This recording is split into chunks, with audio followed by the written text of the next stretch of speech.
বললাম, আপনি আমাকে প্রশ্ন করতেছেন কোন ডিস্ট্রিক্টে হয়নি, আপনি আমাকে সেই ডিস্ট্রিক্টের নামটা বলেন। রংপুর, খুলনা, আমি সম্প্রতি বলতে কোথায় বলছেন?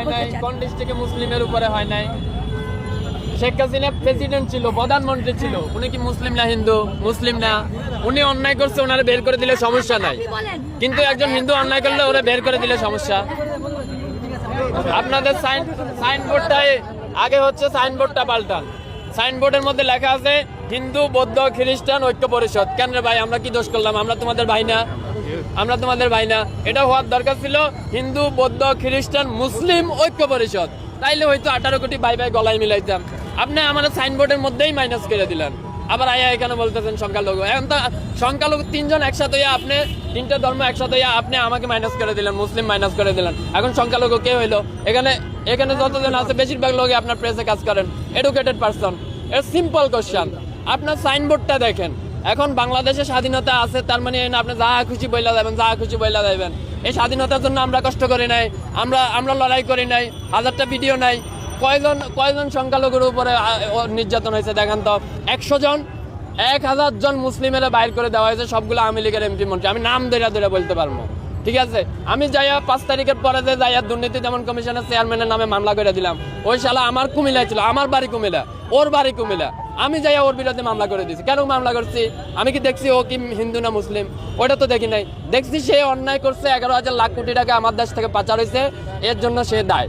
ব্যাস, তার নামে মামলা করে দিচ্ছি। গতকালকে তারা দুদক কমিশন পদত্যাগ করছে, আপনারা জানেন। ব্যাস, খালাস।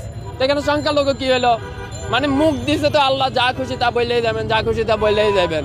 এতদিন তো বলতে পারেন নাই। ওই যে বিশ্বজিৎ, আচ্ছা ওই যে বিশ্বজিৎ তো সংখ্যালঘু ছিল। বিশ্বজিতের যখন আওয়ামী লীগের পোলাপান রাস্তায় পালাইয়া কোবাইতেছিল, আর বিশ্বজিৎ যখন বলতেছিল ভাই আমি মুসলিম না, আমি হিন্দু, প্যান্টটা খুইলা দিই তোমার দেখাই আমি হিন্দু, তখন আপনাকেও এরকম দরদ কইছিল। তখন বলতে পারেন নাই আমার সংখ্যালঘুরা কেন কোবাইলো? তখন তো বলেন নাই। কেননা তখন আপনার মা ছিল শেখ হাসিনা, তার পোলারা হচ্ছে কোবাইছে, এর লাগে আপনি কিছু বলতে পারেন নাই। বিশ্বজিতের ঘটনাটা সারা ওয়ার্ল্ডে কে দেখে নাই? কে দেখে নাই? কে দেখে নাই? প্রেসে কাজ করে, জেনারেলি রাস্তায় থাকে, একজন এডুকেটেড পারসন, কে জানে না? Everyone know that. বিশ্বজিতের ঘটনা, সে হিন্দু ছিল, তারে বলতেছে যে আপনি শিবির করেন। এটা কই সে বলতেছিল, প্রকাশ্যে বলতেছিল যে না আমি শিবির করি না, আমি হিন্দু, প্যান্টটা খুলে দেখায়। এইরকম অবস্থায় হতো আওয়ামী লীগের লোকেরা পালাইয়া কোবাইছে না? তখন আপনাদের সনাতনী চেতনা কইছিল ভাই, এখন কেন চেতনা আইছে? আমি তো মনে করি প্রতিজন বাংলাদেশির এই যে ওনাদের যে সাইনবোর্ডটা আছে, এটা নিয়ে হাইকোর্টে রিট করা উচিত। কেন রিট করা উচিত? এই হাইকোর্টে এই সাইনবোর্ডটার মধ্যে লেখা আছে হিন্দু, বৌদ্ধ, খ্রিস্টান ঐক্য পরিষদ। আরে ভাই, 18 কোটি দেশের মধ্যে আমরাও তো মুসলিম, আমরাও তো তোমার ভাই, তুমি আমারে মাইনাস করে দিলা। এটা কোন ধরনের আবেগ হইলো? কোন ধরনের ভালোবাসা হইলো? এইভাবে করে তুমি ঐক্য করতে পারবে? আচ্ছা, ঐক্য মানে কি? What is the meaning of the ঐক্য? ঐক্য মানে কি? Unity, right? তো ইউনিটি, আপনি 3টা ধর্মের রিলিজিয়ন একসাথে নিয়ে আসলেন, আরেকটারে মাইনাস করলেন। What is that kind of unity? এটা কেমন ইউনিটি হইলো ভাই? আপনি যেটা মেজর পাচ্ছেন ওইটাই মাইনাস করে দিচ্ছেন আর বলতেছেন ইউনিটি। এই যে লোকগুলো আইসে না, এটা ভাইরাল হওয়ার জন্য আইসে, আর কোনো নাথিং এলস দেয়ার, আর কোনো কিছুই না। কিন্তু আমরা এইসব বালসাল বলি না। কেন বলি না? কেননা আমরা জুলাই থেকে আন্দোলন করে আসছি, প্রতিদিন আমরা রাস্তায় মরে গেছি। আমাদের ভাইরাল হওয়ার শখ নাই। কেন শখ নাই? কারণ আমরা মনে করি সালা 5 তারিখে তো মরে গেছি, আর বাল ভাইরাল হমো। ব্যাস, খালাস।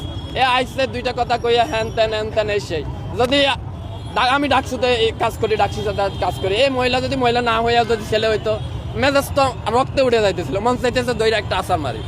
তারপরও কন্ট্রোল করলাম, কিছু কইলাম না। ওই মহিলারা জিজ্ঞেস করেন, বলে ভাই কি সমস্যা?